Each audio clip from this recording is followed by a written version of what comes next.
വ്യോമസേനാ വിമാനം തകർന്നു വീണ് 5 സൈനികർക്ക് വീരമൃത്യു എന്ന വാർത്ത വന്നു. പൈലറ്റും കൊല്ലപ്പെട്ടു എന്നുള്ളതാണ്. AN-32 വിഭാഗത്തിൽപ്പെട്ട വിമാനം അസമിലെ ജോർഗട്ട് വ്യോമസേനാ സ്റ്റേഷനിലാണ് തകർന്നു വീണത്. കോ പൈലറ്റ് രക്ഷപ്പെട്ടു. വളരെ ദുഃഖകരമായ വാർത്തയാണ്. 5 സൈനികരാണ് വീരമൃത്യു വരിച്ചിരിക്കുന്നത്. എന്തൊക്കെയാണ് ഇപ്പോൾ ഈ പ്രാഥമികമായി അന്വേഷണത്തിലേക്കൊക്കെ വിശദമായി പോയേക്കാം, എന്നാലും അപകടത്തെക്കുറിച്ച് ഉള്ള കാരണങ്ങൾ അറിയാൻ കഴിയുന്നതാണ്? രാവിലെ 10 മണിക്കാണ് ആസാം ജോർഹട്ട് എയർഫോഴ്സ് സ്റ്റേഷനിൽ ഈ അപകടമുണ്ടായത്. ഈ AN-32 വിഭാഗത്തിൽപ്പെട്ട വിമാനം അത് ലാൻഡ് ചെയ്യാൻ ശ്രമിക്കുന്നതിനിടയിലാണ് ഈ അപകടമുണ്ടായതെന്നാണ് പ്രാഥമികമായി ലഭിക്കുന്ന വിവരം. ഈ അപകടത്തെക്കുറിച്ച് വിശദമായ അന്വേഷണത്തിന് വ്യോമസേന ഉത്തരവിട്ടിട്ടുണ്ട്.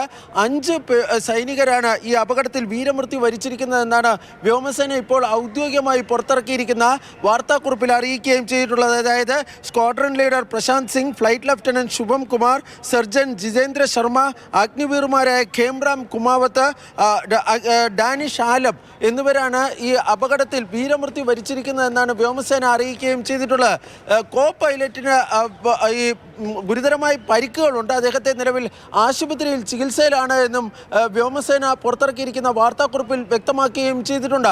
ഈ അപകടത്തെ സംബന്ധിച്ച് കൂടുതൽ വിശദാംശങ്ങൾ ഇതുവരെയും വ്യോമസേന പുറത്തുവിട്ടിട്ടില്ല. വ്യോമസേന വ്യക്തമാക്കുന്നത് ഇതിനെക്കുറിച്ച് ഒരു വിശദമായ അന്വേഷണം, അതായത് ഉന്നതതല അന്വേഷണത്തിന് ഉത്തരവിട്ടിട്ടുണ്ട്. വൈകാതെ തന്നെ അന്വേഷണ റിപ്പോർട്ട് പുറത്തു വരും.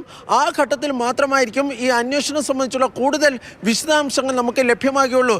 ഏതായാലും ഈ വളരെ ദൗർഭാഗ്യകരമായ ഒരു സംഭവമാണ് ആസാമിലെ ജോർഹട്ട് എയർഫോഴ്സ് സ്റ്റേഷനിൽ ഇന്ന് രാവിലെ ഉണ്ടായത്.